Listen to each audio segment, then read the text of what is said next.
retirer si c'est pas trop fort. Voilà, comme ça me paraît pas trop mal. Et bah, Digger, est-ce que tu peux te présenter, Shadow Dragon, s'il te plaît? Oui, avec plaisir. Et ensuite, je vais te demander aussi de te présenter pour ma chaîne. Alors, moi, c'est Shadow Dragon. Je suis un Québécois qui vient bien entendu du Canada. Je joue à Diablo depuis une vingtaine d'années. J'avais sauté le 3, j'aimais pas trop le 3. J'ai fait beaucoup de trop de 2 et j'ai beaucoup fait trop de 4 déjà. Plusieurs personnages niveau 100, je compte plus. Et ben, c'est ça. Et je fais du contenu sur ma chaîne YouTube Shadow Dragon D4. Et je live sur Twitch tous les jours aussi à Shadow Dragon D4 pour Diablo 4, bien entendu.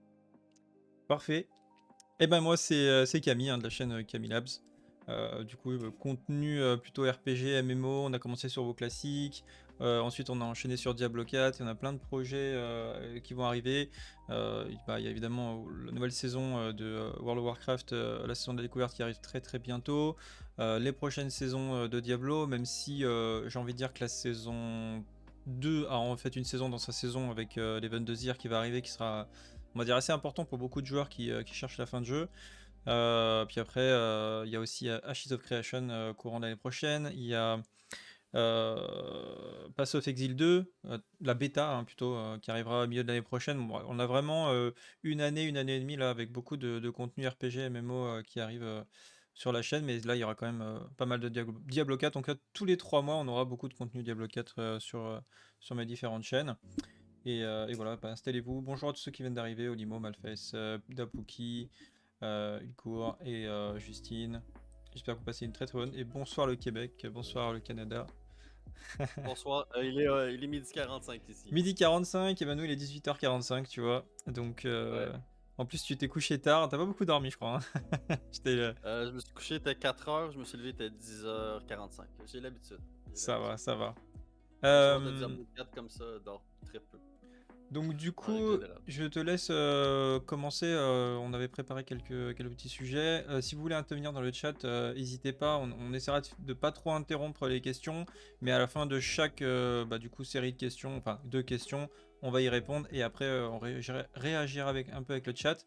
Puis après on passera à la question suivante. On est parti pour à peu près 1 heure, donc jusqu'à 19h, je pense 45 environ. On sera en live et après moi je devrais y aller. Donc voilà, si tu veux lancer le premier sujet, Shadow. Ouais, alors je voulais savoir comment avait été ton début de saison. Déjà, comment tu avais trouvé le début de saison 2, comment ça s'est passé chez toi, quel personnage t'as commencé. Alors le début de saison, il a été un peu particulier parce que il faut savoir que Diablo 4 a très bien commencé sur les premières semaines. En tant que créateur de contenu, hein, là c'est le point de vue de créateur de contenu, c'était monstrueux, il y avait une énorme hype, une énorme attente sur Diablo par rapport au fait que 11 ou 12 ans après la sortie de Diablo 3, les gens s'attendaient quand même à un truc assez monstrueux. On me dit qu'on t'entend un peu plus faible, je vais augmenter un peu ton volume. Ok, j'ai rajouté 30%, dis bonjour. Allô, allô? Ouais, je l'ai augmenté un petit peu, vous me direz dans le chat, ok? Je l'ai bien augmenté. Euh, on va dire qu'il y avait une énorme hype comme ça autour de Diablo 4. Et bah, du coup, les gens sont tombés de haut parce que l'attente n'était pas là. Le résultat n'était pas celui que les gens ils attendaient. On avait un jeu très qualitatif, vraiment au niveau des effets visuels, de la réactivité, des hitbox, etc. Ça marchait quand même très très bien. Mais alors par contre, il n'y avait pas voilà, ça manquait de contenu. Voilà, on avait l'impression d'avoir 10% du contenu qu'on avait envie d'avoir par rapport à ce qu'on attendait vis-à-vis de ces 11 ans d'attente. Et du coup, la pré-saison a été très très bien. Les 3-4 premières semaines, c'était full découverte, c'était ouf. Après, les gens ont compris que le endgame était assez pauvre. Là, la hype a commencé à retomber et surtout, le jeu s'est fait bâcher. Moi, je trouvais la différence Ah entre ouais. avant que je faisais des vidéos en pré-saison, c'était la folie. Et juste avant la saison 1, c'était pas terrible. Et la saison 1 a vraiment fait beaucoup de mal à Diablo 4 parce qu'ils Avec la ont patte avant. ouais, et puis ils ont rien apporté de spécial. C'est-à-dire, là, on les attendait sur la fin de jeu, ils ont rien rajouté sur le fin de jeu. Et la saison 1 était une catastrophe. Concrètement, pour l'audience, en tout cas, était une catastrophe. Le premier nerf a fait mal, il a été mal fait. Alors, en fait, pour moi, c'était pas vraiment un nerf parce que ça veut pas dire grand-chose parce que tout le monde était nerf en fait parce qu'ils ont changé les mécaniques de calcul de dégâts. Donc tout le monde avait été nerf en fait au final. Donc moi, je trouve que si ça avait été nerf pour tout le monde, mais qu'ils avaient rajouté de la fin de jeu, je pense que jamais personne n'aurait parlé du nerf en fait. Tout le monde, Absolument. on n'aurait pas parlé de ça. Mais après, si tu reviens à ta question, donc le début de saison 2, là par contre, on se retrouve sur quelque chose d'assez intéressant puisqu'ils ont rajouté du contenu. Je ne m'attendais pas à ce que ça marche aussi bien. Mais pour le coup, ce qu'ils ont fait avec Duriel, le farming et les invocations partagées, le fait qu'il y ait beaucoup plus d'uniques accessibles, ça change beaucoup de choses. Et moi, je vois mon Discord qui a repris vie en fait, alors qu'il était complètement mort. Et là, les gens, ils sont là sur le Discord, ils échangent pour faire des invocations, ça c'est hyper dynamique, etc. Et je me dis, il y a quelque chose qui est en train de se passer avec Diablo qui fait que maintenant j'arrive à me projeter sur le jeu sur le long terme en tant que créateur de contenu et en tant que joueur. Là récemment sur le hardcore, je redécouvre aussi un peu le jeu d'une certaine manière, mais concrètement je me dis ça y est, le jeu il a un vrai potentiel. Si demain on a ça plus une vraie fin de jeu avec Là, on commence à parler, là. ouais, une vraie perspective de difficulté, etc. Et je pense que le leaderboard va aider, mais je pense qu'il faudra en plus quelque chose du leaderboard, comme peut-être l'abattoir de Zir qui arrive bientôt. Voilà. Et toi, t'es parti sur quel perso quand t'as commencé la saison 2? J'étais parti sur un nécromancien, invocation, très très sympa en leveling et vraiment pas terrible sur la fin de jeu. Je pense que tu peux finir le jeu avec, mais c'est vraiment à la Ouais. ramasse niveau TK, franchement. Je te partage aussi ton avis sur la saison 1, qu'après 2 semaines, c'était pas mal terminé. En fait, on avait tous les cœurs de Malignant, on avait fini le contenu, on était retourné sur des nightmares, des donjons nightmares jusqu'à niveau 100, donc c'est sûr que c'était un peu plus compliqué. Moi, ma saison 2, j'ai commencé avec la course au niveau 100 pour être dans le top 100 mondial. En fait, j'ai fini 110e, ce qui est quand même pas mal en leveling. Sur mon barbare soulèvement et coup de grâce. J'ai pas eu beaucoup d'heures de sommeil, je te dirais, dans mes Hmm. débuts, les 3 premiers jours. Je pense que j'ai dormi 7h30 sur 2 jours. Euh, donc, quand tu dis que t'as pas beaucoup dormi, j'ai l'habitude, ça va, j'ai l'habitude de faire des marathons comme ça, surtout pour Diablo 4. Je te dirais que j'ai découvert un peu le jeu après parce que course au niveau 110, domaine tunnel en boucle, j'en ai fait à peu près 500 de 1 à 90. Et 90 à 100, je suis tombé dans les Nightmare Donjons, donc j'ai pas fait beaucoup de Blood Harvest. Je l'ai découvert un peu après. Hmm. Et je te dirais que j'ai bien aimé les pouvoirs vampiriques. Au début, j'avais l'impression que ça allait être un peu plus compliqué que ça ou un peu plus chiant de découvrir les pouvoirs vampiriques, mais rapidement, en fait, on commence à bien comprendre les pouvoirs vampiriques. On sait lesquels mettre à peu près sur nos builds. Et pour ça, ça va. Et j'ai bien aimé les ondes vertes. Les Blood Harvest sont très le fun à faire avec les items, les petites quêtes dedans, ce qui permet aussi d'aller chercher l'arbre des murmures assez rapidement, de l'XP, les matériaux. Donc, ouais, je trouve que euh, Diablo 2 sur la saison 2 ont vraiment bien rattrapé le coup comparé à la saison 1. Et je commence à voir un peu leur mentalité et un peu comment ils font les choses. Ils ont nerfé Hmm. l'élite, mais là on voit qu'avec l'abattoir de Zir, il faut qu'on ait tué l'élite pour pouvoir aller faire les nouveaux sigils qui vont nous sortir. Donc là on commence à comprendre. Quand tu vois juste qu'on nerf l'élite, tu dis pourquoi vous avez nerf l'élite? Ah, mais c'est pour laisser, je pense, la chance au plus aux casual players Hmm. de réussir à aller faire l'élite pour pouvoir aller faire leur nouveau contenu ultra in-game qui sort, bien entendu. Pour un peu laisser la chance aux casual d'aller mourir dans ces donjons-là pour leur grand plaisir. Alors, et ensuite, j'ai fait une sorcière, pas Ball Lightning, parce que j'aime des fois pas trop faire ce que tous les gens ils font. Donc, j'ai été plus Ice Spike. Et ensuite, j'ai fait un petit druide de pulvérisation que je m'amuse bien avec pour le moment. Alors, c'est mes 3 classes niveau 100 que j'ai pour le moment. Je vois. J'ai envie de rebondir sur un petit message qui a été mis par Olimo dans mon chat. Il dit oui, la S2, pas parfaite, mais elle fait un grand bien. Après, c'est sûr qu'il y aurait beaucoup d'améliorations. Par exemple, en fait, déjà, il y a plusieurs catégories de choses à améliorer. Déjà, il y a les erreurs bêtes. Première erreur des deux choses, on se dit, mais est-ce que des fois ils testent vraiment ce qu'ils font? Comme par exemple le fait que quand tu vas dans une zone verte, tu récupères les fameuses potions qui vont te permettre d'améliorer en fait, ou le sang qui va te permettre d'améliorer tes pouvoirs, donc les op et en XP qui peuvent aller jusqu'au niveau 3, et en fait c'est par 25 points. Et donc du coup tu Ouais. vas cliquer à chaque fois 25, 25, 25. Des fois tu as 3 ou 4 000 d'avoir farmé dans la zone pendant 1 ou 2 heures, tu as 3 ou 4 000 à placer.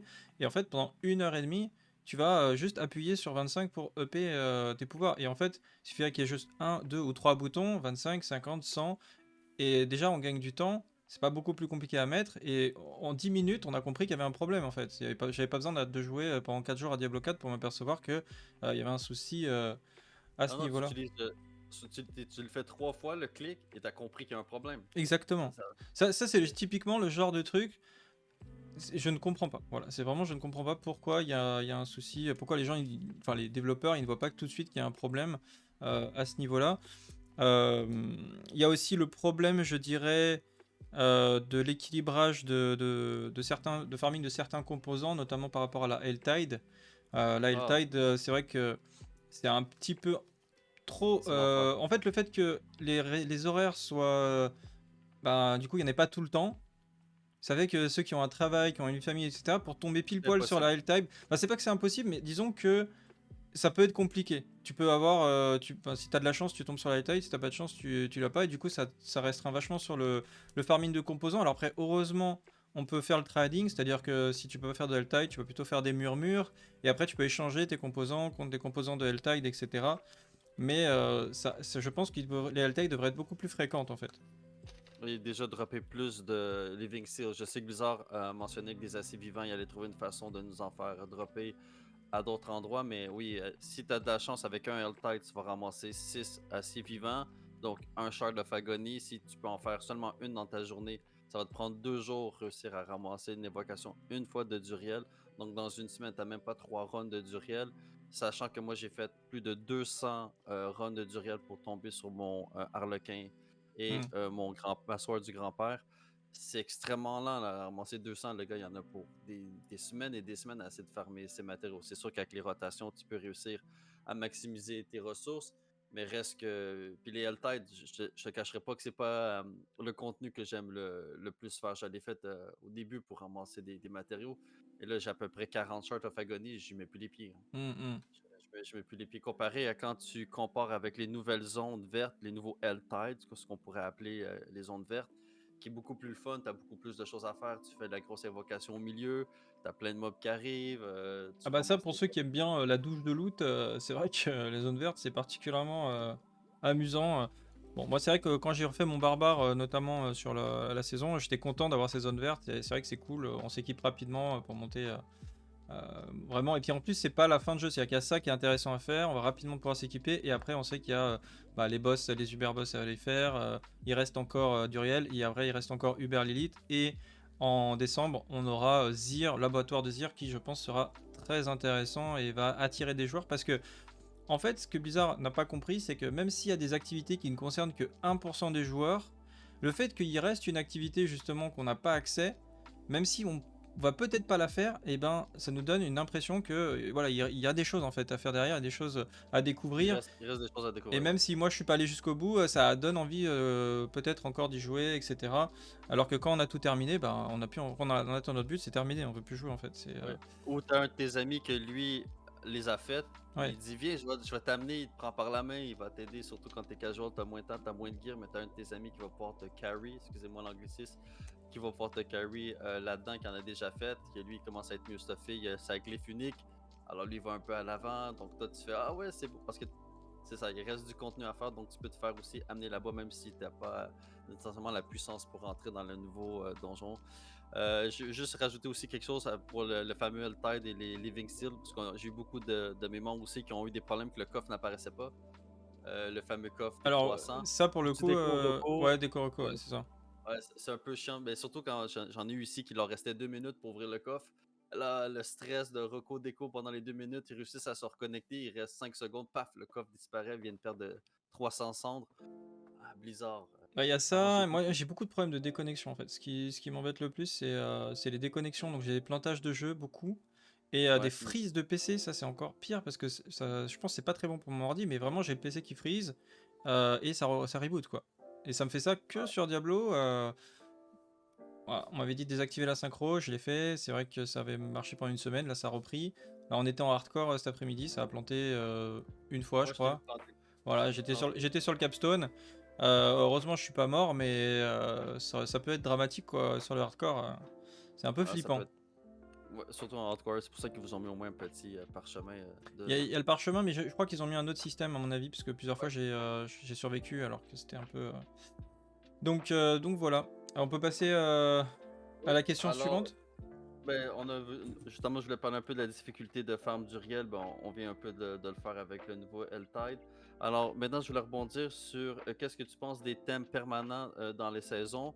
Déjà, on le savait pas, mais là, ils nous ont apporté les rings, les anneaux uniques avec les pouvoirs de cœur de Malignan. Alors, je sais pas qu'est-ce que tu en penses. Est-ce que tu penses qu'aussi dans la saison 3, on va peut-être avoir des items avec des pouvoirs vampiriques? Qu'est-ce que tu penses des thèmes permanents et récurrents, en fait, qui vont venir peut-être dans les autres saisons? Bah là, je trouve que le système des anneaux, c'est très très bien. De toute façon, plus ils mettront d'objets uniques, plus ça permettra de variété de build, etc. Donc je trouve que le concept des uniques reste très intéressant. Le problème, c'est pas tant que ça. Le problème, c'est la gestion des aspects qui pose énormément de problèmes pour moi, puisque il faudrait vraiment.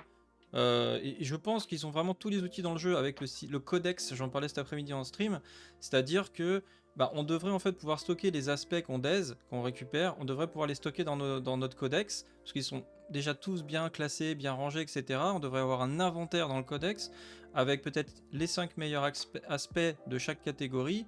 Ça nous débarrasserait entièrement nos coffres, et il resterait du coup du stockage pour les objets uniques qui seront intéressants pour tester des builds à droite, à gauche, etc.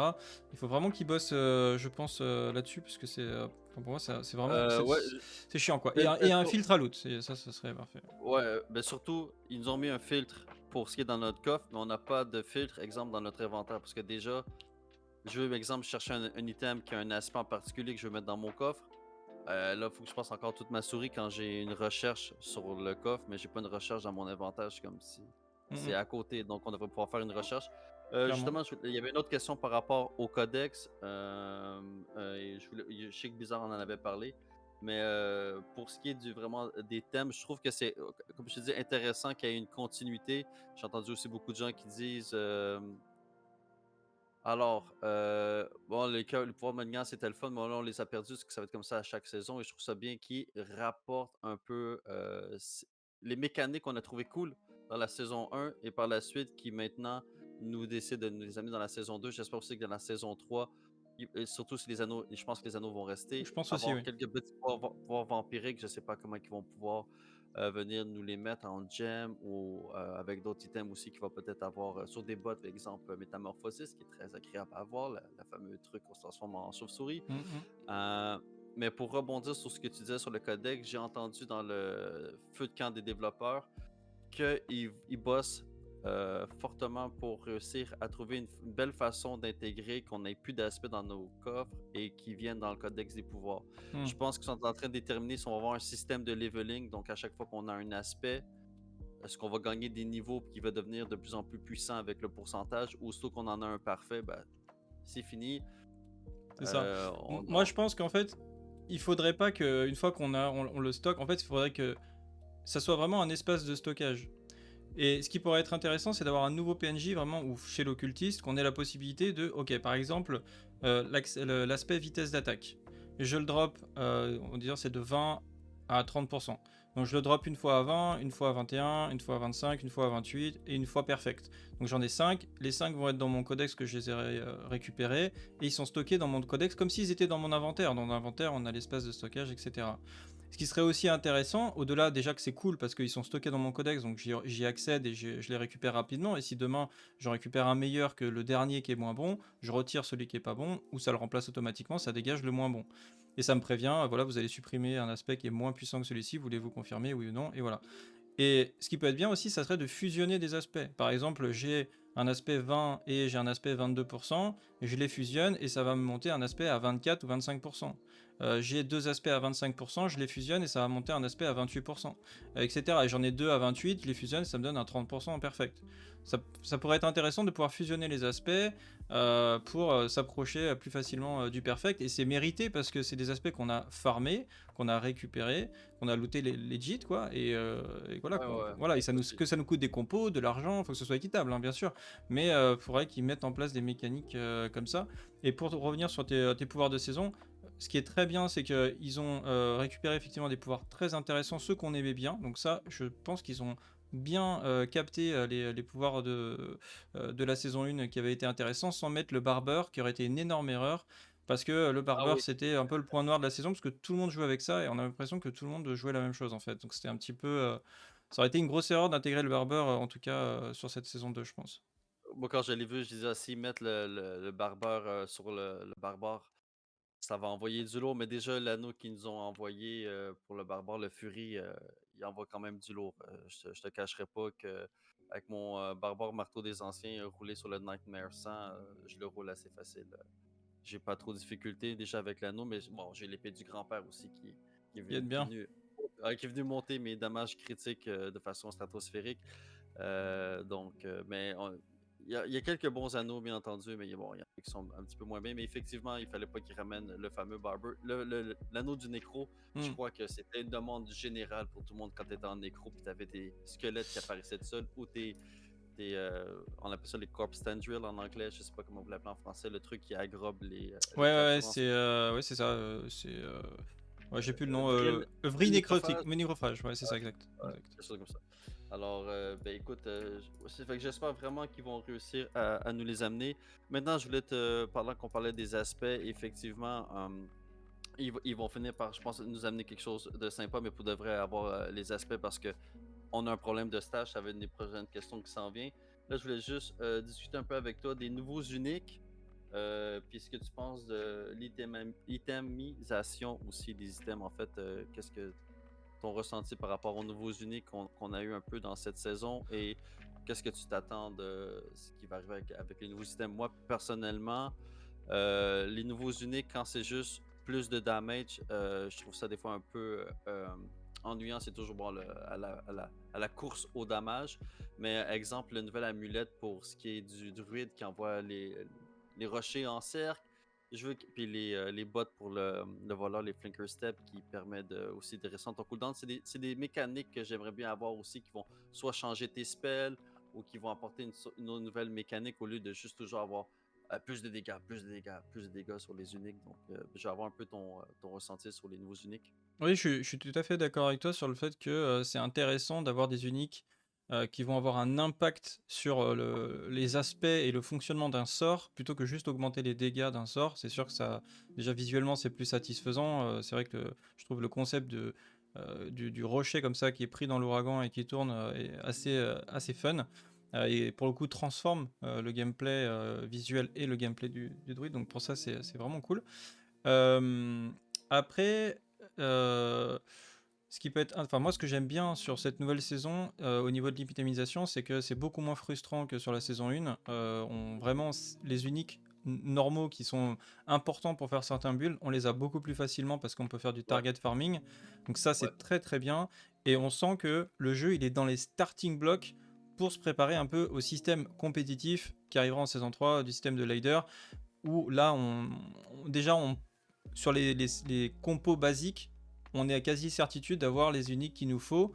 Après, je dirais que si je pourrais améliorer comme ça le système, je mettrais quand même un système de récompense pour ceux qui ont vraiment pas de chance et qui après 200 d'Uriel, après 200 d'Uriel, tu lootes un chaco ou tu lootes un truc de ton choix, j'en sais rien, mais tu le mérites quand même au final d'avoir ton chaco, quoi. T'as fait 200 d'Uriel.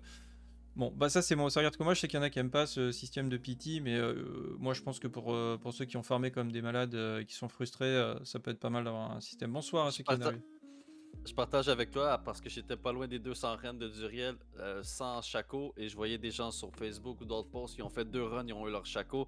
Ah, je te disais que ça faisait un peu mal au cœur. Mais tout le J'étais monde, tout le comme, monde ah, en connaît un pas comme ça. ça.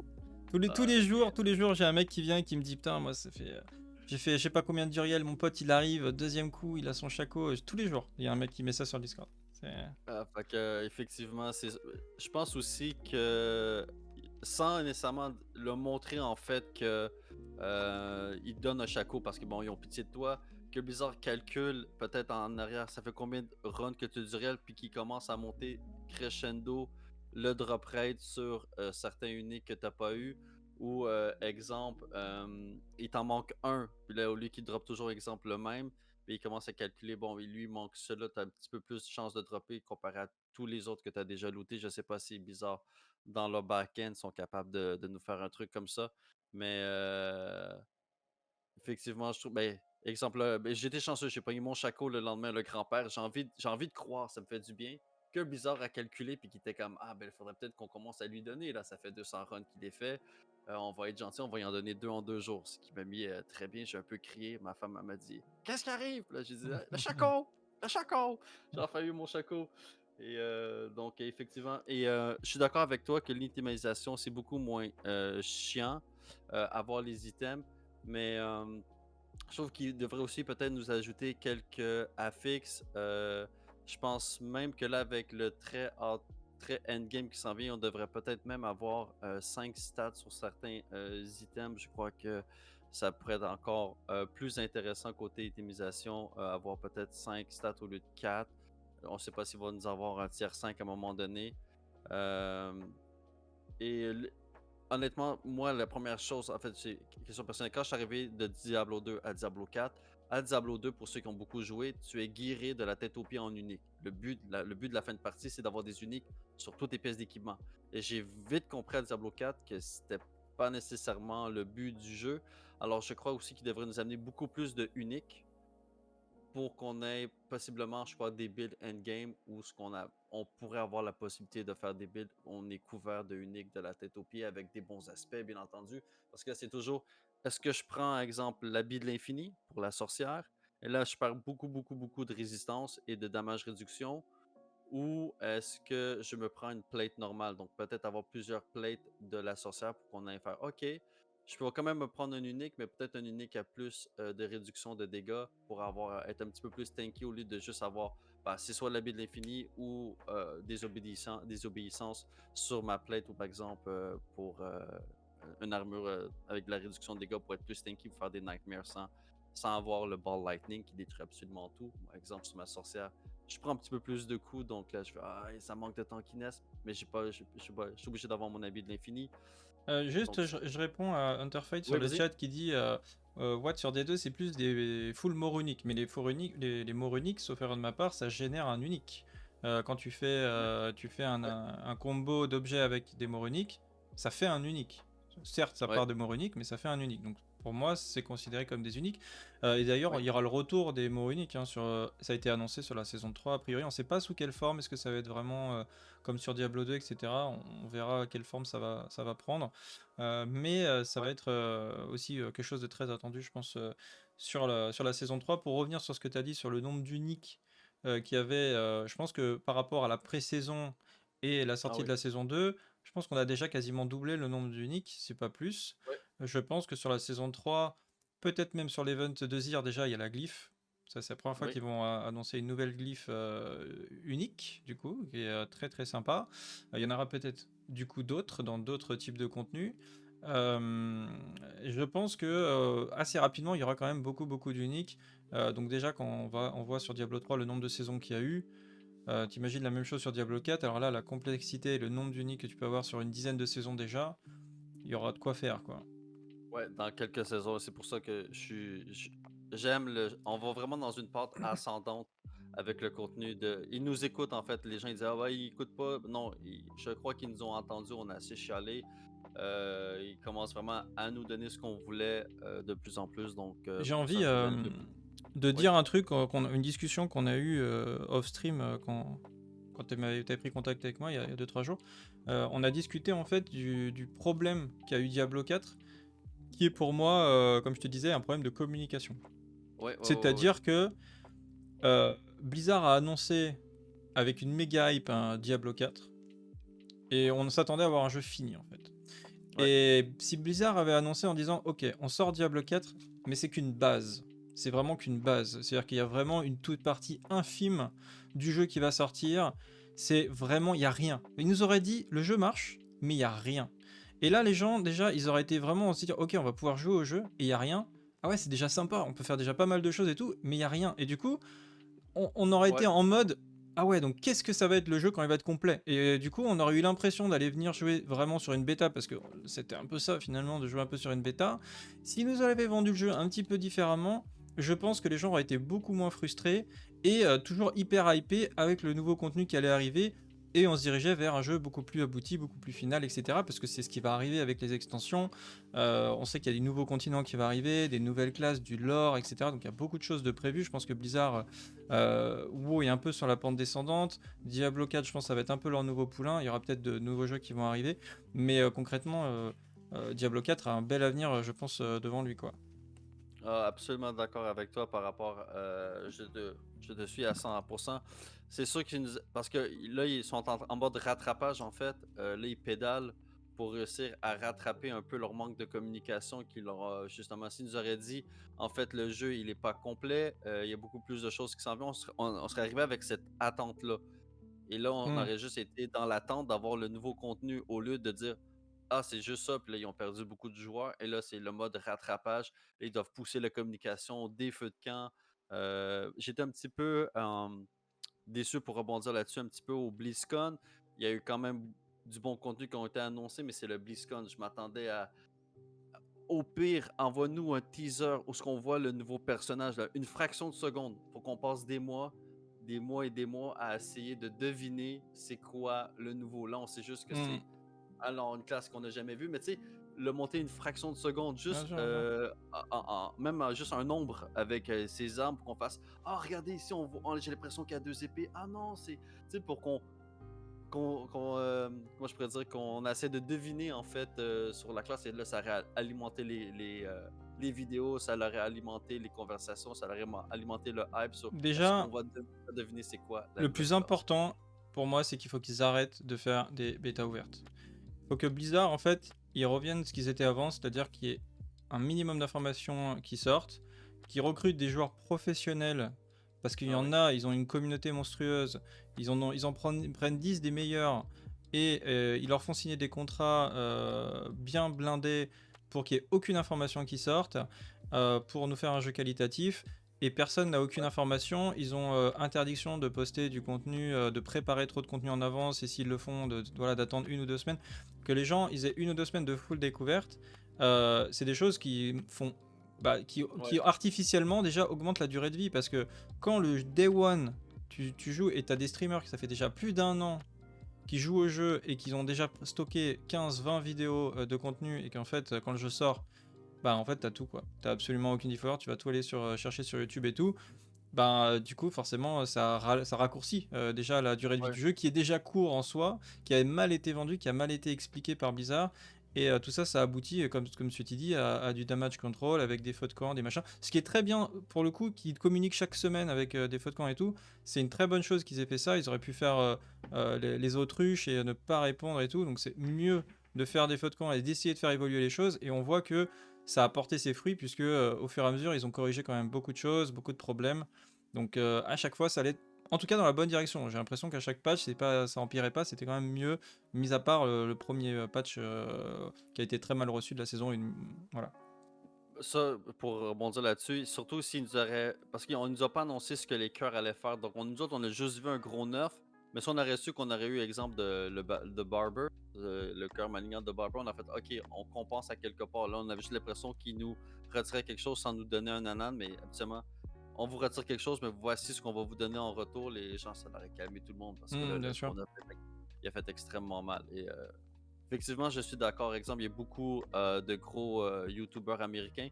Juste à voir ce que la patch sort, ils ont déjà trouvé des bugs ou des bugs exploits. Sont comme, alors, on va aller là, et on va faire du damage x6, x7. Ils ont déjà trouvé des trucs stratosphériques et je crois que Blizzard ne sont pas nécessairement au courant que, exemple, je prends Raxtarax et déjà il commençait à lire les patchs et les choses qui s'en venaient, il était comme alors ce build-là de la sorcière va être complètement pété, ce build-là du nécro va être complètement pété.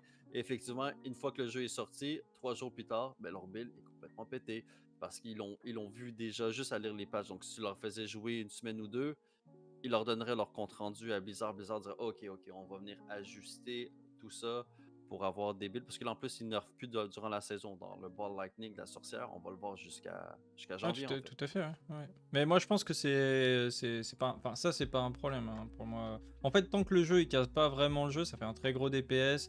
je le trouve pas plus aberrant que d'autres builds comme pulvérisation, même ceux avec Shuri. Le barbare a des builds complètement broken dans tous les sens. Ouais, C'est vrai que ouais. ce buff-là n'était pas expliqué, n'était pas montré, ça a été prouvé par A plus B, par un youtubeur français d'ailleurs qui a fait une très bonne vidéo dessus, j'ai pas le nom, je suis désolé, mais il avait expliqué clairement c'était pas prévu. Mais bon, le build, voilà, il est extrêmement fort, mais au même titre qu'il y a plein d'autres builds qui sont assez broken dans le jeu. Je vois pas de trop de problèmes par rapport à ça, ça me gêne pas plus que ça, et je trouve que c'est bien justement qu'ils essayent au maximum de pas nerfer les classes autant que possible pendant la saison, parce que c'est très frustrant, surtout dans le système actuel où t'as pas de loadout, où tu vas pouvoir préparer et changer de stuff et de spécialisation facilement. Ouais. Tu vas bosser pendant 3 semaines à chercher tes items perfects, bis, etc. Et ta classe se fait nerfer. C'est hyper frustrant, quoi. Donc Ouais, si ouais, ouais. encore on pourrait faire plusieurs builds, bon là on peut respect tous les parangons d'un seul coup, déjà ça fait quand même Ah, vachement de bien, j'avoue que ça fait tu te dis tiens je vais pouvoir changer mes parangons facilement parce que c'était assez frustrant. Si en plus ils pouvaient faire juste déjà une double spécialisation, ça serait vraiment super. Et puis voilà, un petit système de filtre, alors là on serait caviar, hein. Mais ils ont annoncé que vu il lance tellement de contenu varié, exemple de Gauntlet, qu'il a vraiment du speed farming pour le leaderboard, exemple des boss qui sont pas nécessairement la même chose, ils l'ont dit, ils vont nous faire un système d'armerie comme Diablo 3, où ce qu'on va pouvoir sauvegarder, ils sont en train de travailler là-dessus, c'est ce que j'avais entendu au feu de camp, Ouais, j'ai pour qu'on entendu puisse, aussi, ouais. Hmm. pour qu'on puisse sauvegarder nos builds. Donc, je crois aussi que ça va faire du bien parce que là, tu te spec en boss, exemple, tu te spec en PVP, bon, tu te spec en. Et là, boum, boum, avec. Parce que là, tu peux pas aller faire du PVP parce que là, t'es guéri plus en PVE.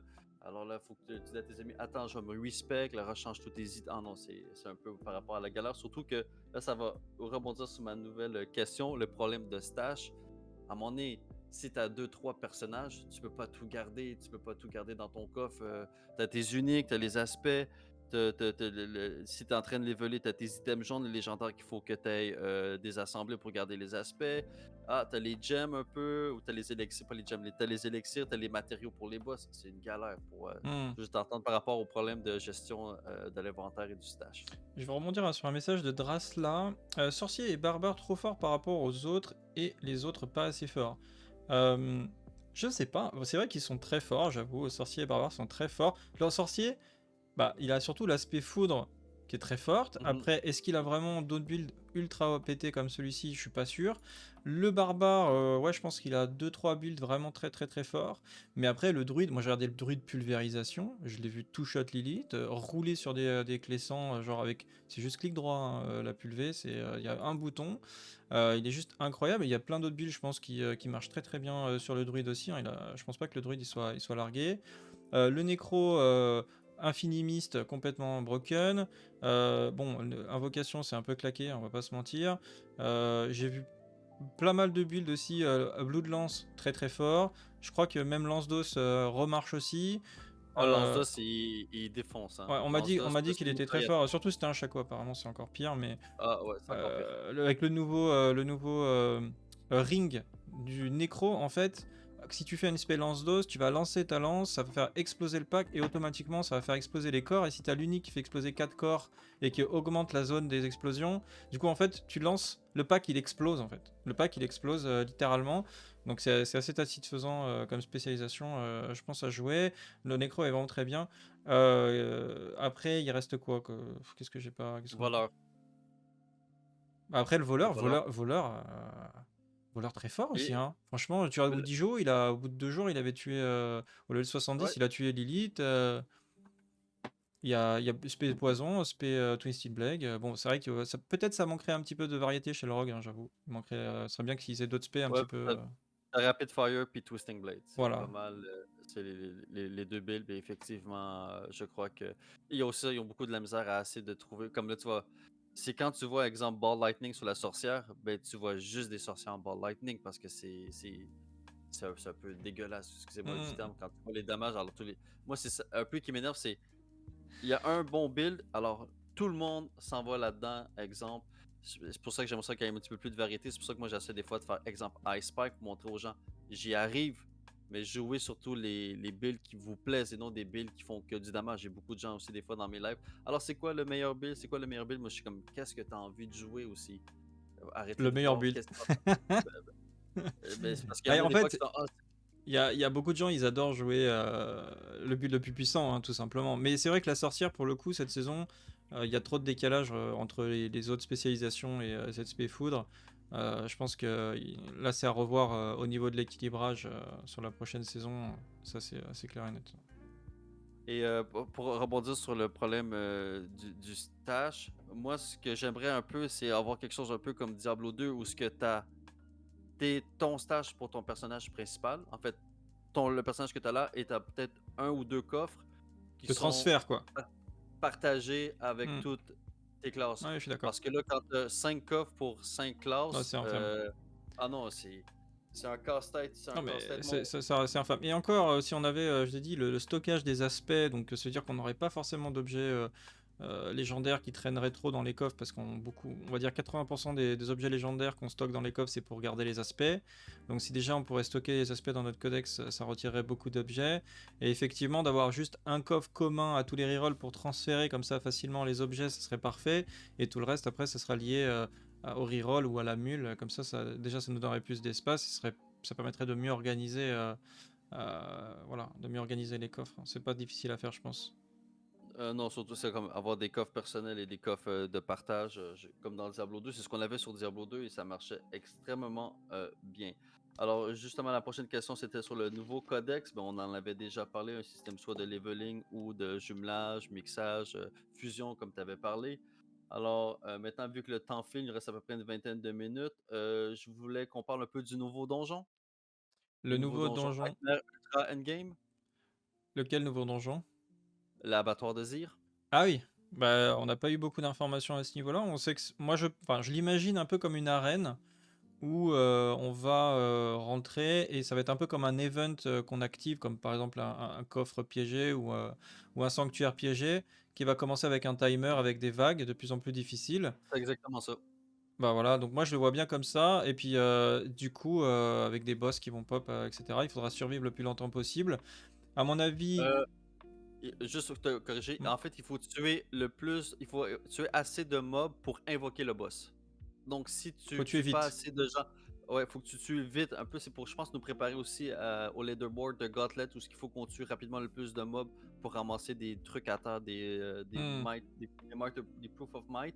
Alors, je crois que c'est pour nous préparer au leaderboard. Donc, il faut qu'on tue le plus rapidement possible assez de créatures. Et là, on invoque le boss. Et là, on peut tuer le boss. Et là, on a la glyphe. Mais Ok. tu avais raison. Et ce qui serait intéressant, c'est que on tue le boss, on a la glyphe, et ce qui serait bien, c'est que ça continue après.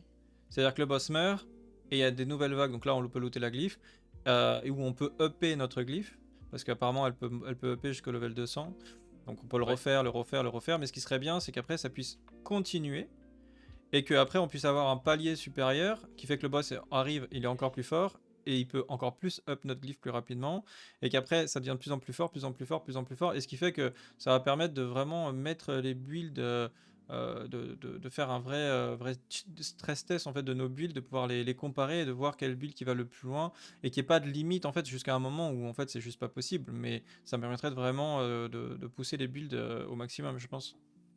Mais c'est pour ça que le nouveau donjon, je crois il monte jusqu'au tiers 25. Donc, une fois que tu as fini le tiers 1, il drop le totem pour ramasser ton XP. Il drop une recette pour invoquer le niveau 2. Là, il faut D'accord. que tu fasses le niveau 2 pour invoquer le niveau 3. Tu fais le niveau 3 pour invoquer Hmm. le niveau 4, ainsi de suite. Et ce qu'ils ont dit, ça va être exponentiel, je crois, la difficulté. Surtout qu'on sait qu'entre un Nightmare 90 et un Nightmare 100, il y a déjà une marge. Mhm. Donc, entre le premier qui va être supposément très difficile et le niveau 25, je crois aussi que ça va être quand même du costaud. Je crois que le plus Ah, il dur est à raide. faire va être le premier. Le premier va être le plus dur parce qu'on n'aura pas la glyphe unique. Une fois qu'on a la glyphe unique, on a réussi à la mettre dans un no board qui va nous rajouter minimum 50% de dégâts Ouais. et plus un autre 2%. Là, on Hmm. va commencer à être bien. Ça va nous hop pour Oui, réussir puis à en faire peut-être plus, le je crois que la glyphe, elle a une zone d'action beaucoup plus grande en fait. Ouais, ouais, ouais. Donc ça va être, il y a vraiment un intérêt stratégique à choisir le bon tableau de parangon. Je pense que entre les glyphes et les parangons, Blizzard a vraiment un coup à jouer, parce que le tableau de parangon, je trouve le concept vraiment bien, mais un peu sous-utilisé. Ça pourrait être intéressant de pousser le concept un peu plus loin, c'est-à-dire de par exemple pouvoir looter des tableaux de parangon avec des qualités différentes Ouais. également. Par exemple, on pourrait relooter soit des tableaux existants, mais qui vont être d'une qualité meilleure. Admettons, aujourd'hui, on a des tableaux de parangon qui sont niveau 0, quoi, et on pourrait looter des tableaux de parangon bleus, ou rares, légendaires et uniques, et du coup, ça ferait quoi? Ça ferait que différentes Ouais. les différentes emplacements qui sont à l'intérieur seraient peut-être de meilleure qualité, ou seraient un peu plus grands, ou voilà, on pourrait aussi imaginer looter soit des tableaux inédits, ou de relooter nos tableaux de parangon pour les améliorer, ça pourrait être vraiment cool. Et j'ai plein d'autres sujets intéressants qui arrivent. Effectivement, il y aura les raids de clans, les debords de clans, et les raids aussi, c'est une annonce que j'attendais pas trop en vrai, mais je suis Moi assez non, content. ouais, ils m'ont pris de court, j'étais assez surpris sur les raids. J'ai hâte de voir comment que ça va fonctionner, qu'est-ce qu'ils entendent par raid.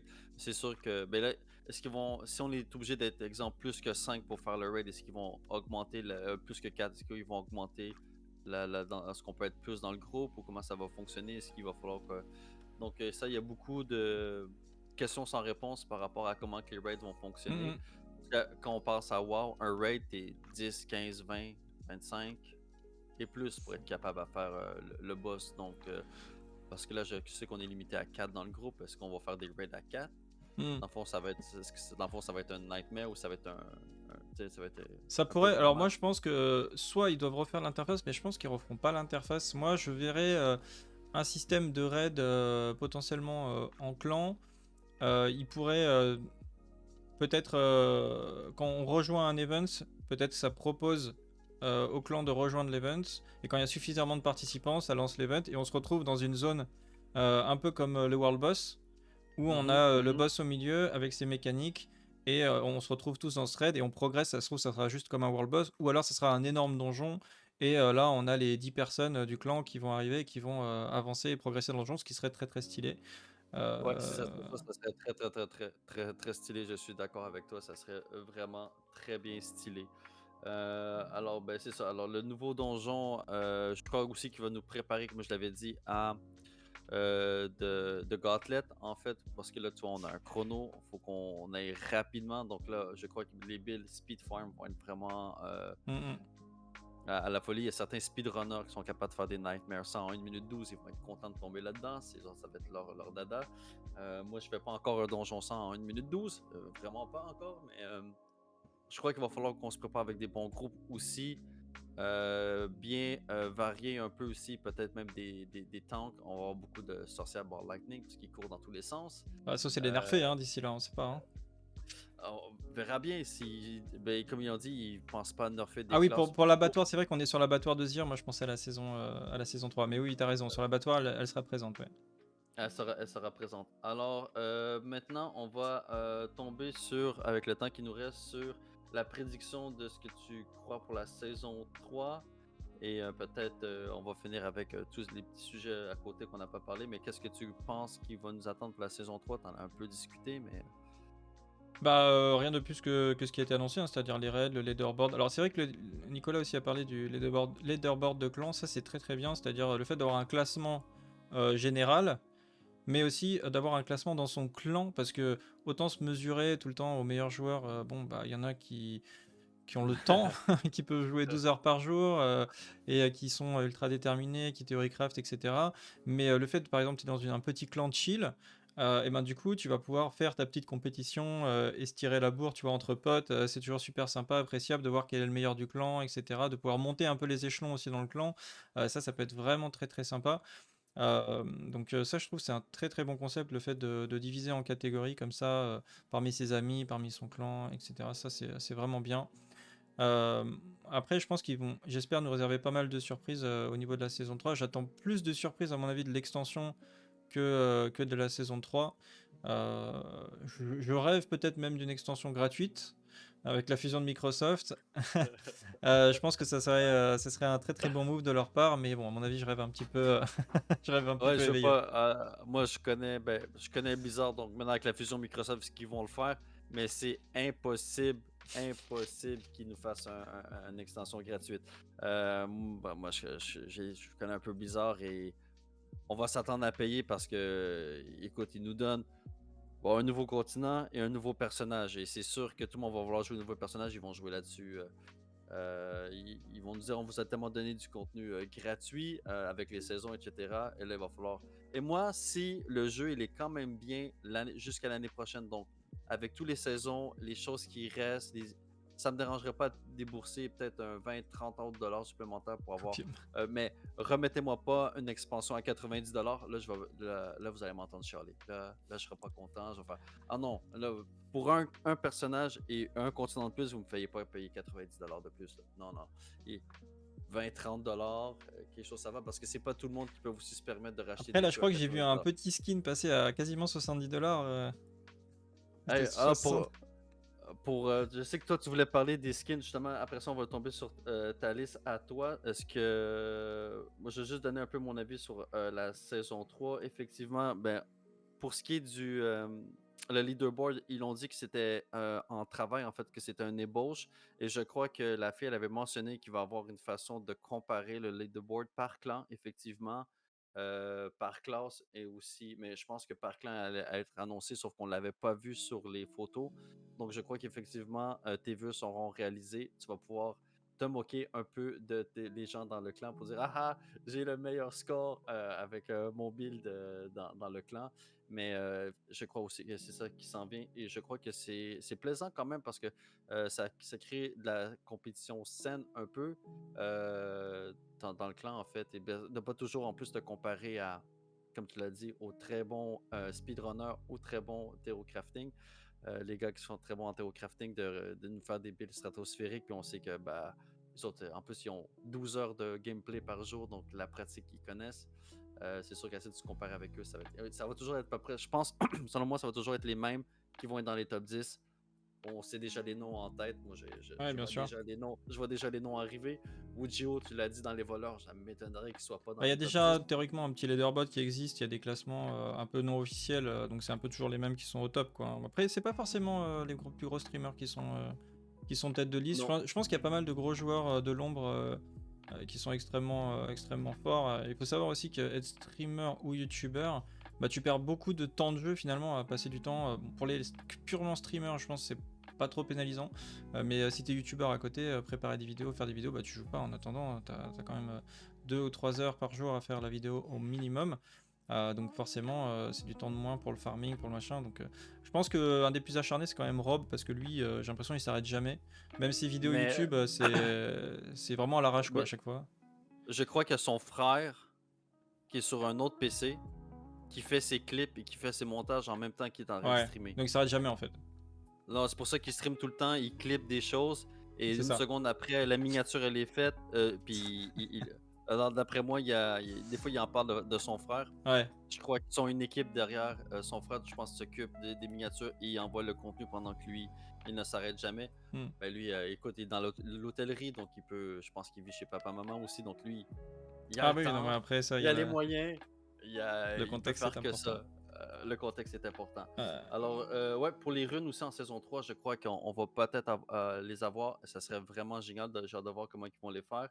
Et ben, j'ai bien hâte de voir les nouveaux pouvoirs, quêtes, qu'est-ce qu'ils vont nous amener avec ça. Est-ce qu'il va falloir qu'on aille chercher des runes? Est-ce qu'il va falloir est-ce qu'on va être un chasseur de runes? Je sais pas. Donc, honnêtement, je suis quand même assez excité de la saison 3 avec ce qui s'en vient avec le Gauntlet, tout ce qui s'en vient éventuellement. Ils vont nous rajouter des uniques. Est-ce qu'on va avoir des pouvoirs vampiriques qui vont être revenus? Je pense Donc, que, là, au vu de ce qu'on a vu sur la saison 2, pour moi, je pense que la saison 3 est le départ du jeu qu'on aurait dû avoir. Voilà, il y aura ouais, vraiment voilà. un jeu relativement complet. Après, il y aura l'extension qui sera un deuxième gros souffle, je pense, pour le jeu. Mais je pense que vraiment la saison 3 arrivera à point pour avoir un très très bon jeu cette année. Et il y a beaucoup de gens qui parlent de PoE, etc., qui, je pense, sera excellent, puisque d'après les images qu'on a vues, ça a l'air en tout cas assez incroyable. Il faut oublier qu'il va sortir qu'en bêta fermée mi-fin 2024. Donc le jeu, ça se trouve, il sortira pas avant mi-2025. D'ici là, on aura fait déjà pas mal de saisons et une extension supplémentaire sur Diablo. Donc Diablo a quand même une bonne longueur d'avance. Et encore une fois, ça n'empêchera pas les joueurs, à mon avis, de jouer aux deux en même temps. Parce que il n'y a rien de plus grisant que de toute façon faire une sortie de saison de Diablo 4. C'est toujours le meilleur moment pour jouer. à chaque nouvelle saison, même si Diablo Pass of Exile 2 est bon, je pense que les gens reviendront de toute façon faire leur début de saison sur Diablo 4 parce que Surtout je que, pense que le jeu sera bon.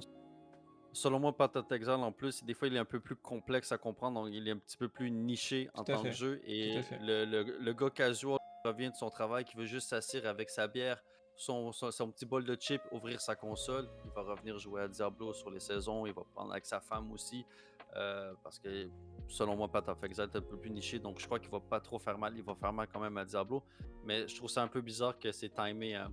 Le bêta ouvre fin 2024 et l'expansion sort fin 2024. Donc je Mhm. crois qu'ils veulent aussi.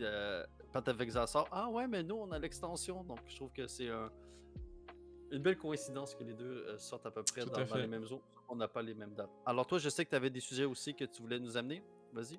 Bah écoute, on a déjà traité pas mal de choses. On a 1h04 de stream. Donc moi je te propose, sauf si tu vois un gros sujet qu'on n'aurait pas abordé, moi je Bah, pense juste que... vite vite sur les prix des skins et les Alors moi, cosmétiques. je vais être très rapide sur le prix des skins. Moi déjà, les skins, sur tous les jeux Blizzard sur lesquels je joue, je n'achète jamais de skins. Voilà, c'est pas quelque chose qui m'intéresse de manière générale. Pour te dire, sur WoW, j'ai fait une seule fois une transmo sur mes 15 ans de jeu, c'était sur mon druide et je l'ai jamais changé. Voilà, c'était vite vu. Moi, ce qui m'intéresse, c'est surtout le gameplay, c'est le gameplay en fait. C'est vraiment mon cœur est vraiment porté là-dessus. Moi, sur mon Discord, il y en a, c'est des fous furieux des skins. Genre vraiment, je suis atterré des fois de les voir. Mais si je devais me donner mon avis sur les skins, je pense que Blizzard devrait les mettre beaucoup moins cher et à mon avis ils vendraient beaucoup plus. Voilà, je Ah trouve que ouais. les skins sont trop chers. Alors eux peut-être qu'ils ont fait leurs calculs et que c'est plus rentable comme ça pour eux, mais je trouve Non. ça dommage et à mon avis il faudrait vraiment qu'ils baissent par 3 ou 4 le prix des skins et à mon avis ils vendraient plus. Je suis tout à fait d'accord avec toi. Moi, je l'ai souvent dit dans mes lives, s'ils le mettraient par 3, en fait, au lieu de me décourager d'en acheter un, ils m'encourageraient d'en acheter 3. Parce que je dirais, j'en ai quand même. Eux autres, ça leur coûte pas plus cher, en fait, en tant que coût. Ils ont déjà le skin. Tu sais, c'est pas comme on fait des baguettes de pain Oui non mais et il bien faut que sûr, non, non mais ça évidemment nous c'est prend du du temps à faire numérique, des hein. baguettes de pain pour. C'est du numérique. Donc, C'est la planche à billets les skins, hein. C'est ni moi, plus tu ni le moins. mettrais 3 fois moins cher. Ça ferait déjà, j'aurais acheté un cheval, j'aurais acheté le petit ours polaire, j'aurais acheté un autre skin pour soit mon druide, mon barbare ou ma sorcière. Mais là, à chaque fois que je vois que c'est 15-20 balles pour un skin, je vais attendre de trouver le parfait skin. En tout cas, j'en ai acheté une sur ma sorcière en Eternal parce que je la trouvais vraiment fou. À chaque fois que je la voyais, ça me titillait. Là, j'ai cassé la tirelire, je l'ai acheté, mais je l'ai fait une fois. Mais là, tu vois, l'ours polaire, il me tente, mais est-ce qu'il me tente assez pour mettre 15 balles dedans? Mais si ça serait 5 balles, je ferais écoute, 5 balles? Hmm. Ouais, ouais, c'est bon. Le petit ours, il est cool à avoir pour 5 dollars. Et là, je me dirais, ah bah, ben, je vais peut-être en acheter un deuxième. Ah, le cheval, oui, celui-là, il est pas mal. Mais tu sais, il pourrait avoir mieux. Ah non, mais pour 5 dollars. Alors, effectivement, ils vendraient beaucoup plus et ça serait beaucoup plus une planche à billets pour eux. Ici, je suis d'accord avec toi, je te rejoins. Mettez ça divisé par 3 et là, ils verraient leur vente exploser, en fait. Hmm. Vraiment exploser. Et, parce qu'ils en mettent quand même des fois des sympas. Mais ils valent pas le prix. Ils valent pas le prix en fait de combien que ça coûte là. Ouais clairement. Ça vaut pas la peine. Comme je te dis, le petit ours polaire, est-ce qu'il vaut 15 balles? Non. Est-ce qu'il vaut 5 balles? Ouais. À 5 balles, écoute, moi je Après, le prendrais. ils visent les baleines, quoi, hein. Bon, c'est comme dans pas mal de jeux. Et encore que là, les baleines, est-ce qu'elles sont vraiment attirées par un jeu? Parce que, en vrai, je pense qu'il est pas pay to win dans le jeu. Ça, c'est clair et net, hein. Blizzard n'a pas menti à ce niveau-là. Et je pense qu'il est en train de le devenir, malheureusement, sur cette saison 2. Ça, c'est quelque chose que personne ne parle, hein, mais forcément, le fait qu'on puisse trade les œufs et les différents composants en fait pour farmer du riel fait que forcément le jeu est devenu mécaniquement pay to win avec les sites tiers, hein. Ça, on imagine bien que il peut Et acheter c'est pour ça directement qu'on les voit allocations. et c'est pour ça qu'on voit les Chinois trouver toujours des bugs et qui viennent un peu mettre à terre l'économie du jeu. C'est à toutes les saisons, ça leur prend une semaine ou deux, ils trouvent une arnaque et boum, là, les prix flambent. C'est rendu un peu du n'importe quoi là, quand on regarde que à un moment donné, c'était 50 millions pour acheter une Shard of Agony. T'es comme, oui, mais là, les gars, ça me coûte 100 millions acheter un Shard of Agony. Ah ouais, mais c'est parce que faut que tu ailles sur un site tiers pour aller t'acheter 3 milliards pour venir, puis ça, c'est contre les règlements de Blizzard. Donc, ouais, je trouve ça un peu désolant à ce niveau-là, que à chaque fois il y a certaines personnes qui exploitent les bugs, et je crois que Ils ont quand ils même pourraient quasiment bien limité les recruter les choses. meilleurs. Ouais, ils pourraient peut-être recruter les meilleurs trouveurs de bugs au lieu des bans. Je te recrute, je te paye pour venir à ma bêta. En fait, comme tu avais dit, le serveur privé de test. Trouve-moi le bug pour dupliquer les items et on va le corriger avant que ça sorte. Parce que paye-les, parce que de toute façon, ils vont le trouver. Donc, tu aussi bien, comme je te dis, tu prends des développeurs, pas des développeurs, des testeurs de joueurs, et tu prends des testeurs de bugs. Trouve-moi une façon de dupliquer les items et on va te payer pour. Et les autres, ils vont te trouver en une semaine, ils vont dire voilà. Alors là, Voilà. de toute façon, je suis complètement pour le fait qu'ils embauchent des joueurs professionnels, des testeurs, etc. C'est à mon avis quelque chose qu'ils sous-estiment beaucoup dans leur jeu, hein, que ce soit toutes les licences qu'ils ont faites. Mais après, tu peux pas trop lutter, on va dire, contre la masse. Faut se dire de passer même si tu as 10, 20, 30 testeurs, contre des millions de joueurs qui vont trouver un bug par hasard et qui vont partager sur Reddit, bah en fait, Ouais, tu peux pas lutter en fait mécaniquement. Le seul moyen d'avoir un jour un jeu où il n'y a pas de bug, où il n'y a pas de bot, c'est d'avoir des intelligences artificielles qui vont faire du deep learning et qui vont essayer de tricher en fait. Et là, le jour où tu auras des IA qui vont ouais, arriver et que tu pourras faire tourner des bots en fait qui vont te torturer ton jeu dans tous les sens et que ça correspondra à des milliards d'heures de jeu de joueurs qui auraient joué au jeu, bah là au final tu auras un jeu qui n'aura pas de bug parce que en fait le jeu a été tellement retourné dans tous les sens par l'IA que bah, il y aura pas de glitch en fait, ou alors les glitch il y en aura mais c'est voilà, t'as une chance sur 10 milliards de tomber dessus quoi. Donc tant qu'on ouais, n'arrivera pas à ce niveau là, bah c'est sûr que voilà. Et puis bon, les IA, ça va. Enfin, moi, je suis lancé aussi, hein, c'est pour petite ouais, parenthèse. Je me suis lancé ouais. aussi sur YouTube, etc. Parce que je sais que dans l'avenir des jeux vidéo, du MMO, etc., les IA vont beaucoup changer la donne à plein de niveaux, hein, que ce soit, on va dire, au niveau de l'immersion, au niveau du cheat, au niveau de la qualité des jeux, au niveau de beaucoup, beaucoup de choses. Il y aura un impact très rapide, à mon avis, dans les 5-10 prochaines années. Euh, et ça, effectivement, ça peut faire partie des éléments qui peuvent être apportés par l'intelligence artificielle. Bon, là, après, on part sur un autre sujet. Ça pourrait être l'occasion d'un autre podcast, d'ailleurs. Est-ce que Ouais, tu as avec encore... grand plaisir. est-ce que Non, tu... moi oh, ça va, on a pas mal tout retourné dans tous les sens pour ce moi, en plus on est pile dans les temps. Et les 45, on est des machines, c'est ça. on est des gens artificiels, on a bien concordé nos choses. Alors, je voudrais beaucoup te remercier déjà juste pour terminer de m'avoir offert cette opportunité. Bon, je sais que c'est toi c'est moi qui est venu te chercher, mais tu as quand même accepté de me prendre par la main et qu'on fasse ça ensemble. Et ça a été une super conversation, une super expérience pour moi. Donc, je remercie aussi ta communauté qui sont venus nous regarder tous les deux. Merci beaucoup à la communauté de Camille d'être venue nous regarder. Je sais que déjà vous aimez beaucoup Camille, mais maintenant il y a moi qui était dans le live, donc vous aurez pu me bouder. Mais j'apprécie énormément tout le monde qui sont venus nous regarder et que tu m'as donné cette chance. Et j'espère qu'on va pouvoir reprendre cette expérience-là. Je sais que les Américains le font beaucoup de partenariats comme ça. En France, dans la communauté française, c'est un petit peu moins, mais je crois que ça serait peut-être bien de montrer aux gens que, en fait, ça fait du bien et que, dans le fond, la communauté se porte mieux parce qu'on partage nos opinions, on partage du contenu et je crois que ça pourrait tout simplement faire du bien. Ça fait du meilleur contenu, en fait. Ouais, bien sûr, moi, comme je t'ai dit, hein, voilà, j'ai aucun problème vis-à-vis de ta proposition. Je vais me demander moi-même à plusieurs youtubeurs français qui soit ne répondent pas ou sont pas intéressés, disent carrément qu'ils veulent pas faire ce genre de choses. Donc moi, c'est avec plaisir. Je suis toujours prêt à discuter avec des passionnés, hein, c'est vraiment cool. Donc c'était vraiment un plaisir. Il y a pas de souci. Tu vois, il y en a qui vont suivre ta chaîne dans le chat. Donc je pense que tu vas toucher des personnes et puis on se Même chose pour retrouvera moi. sur un autre J'ai live. quelqu'un ici qui dit merci à nos deux moustachus. Je crois que les moustaches sont populaires dans mon live. C'est des remarques Yes. que j'ai souvent, mais il avait l'air de bien aimer les moustaches. Il dit merci à toi, Camille, merci d'avoir été là. Donc, C'est moi qui vous remercie. euh, un énorme merci. Donc, écoute, on s'écrit en privé, etc. Yes. Et merci d'avoir été là. Merci tout le Salut à monde. tous. Jusqu'à la prochaine fois. Salut la Have guilde. fun, good game. Merci tout le monde. Bonne soirée. Ciao, bye.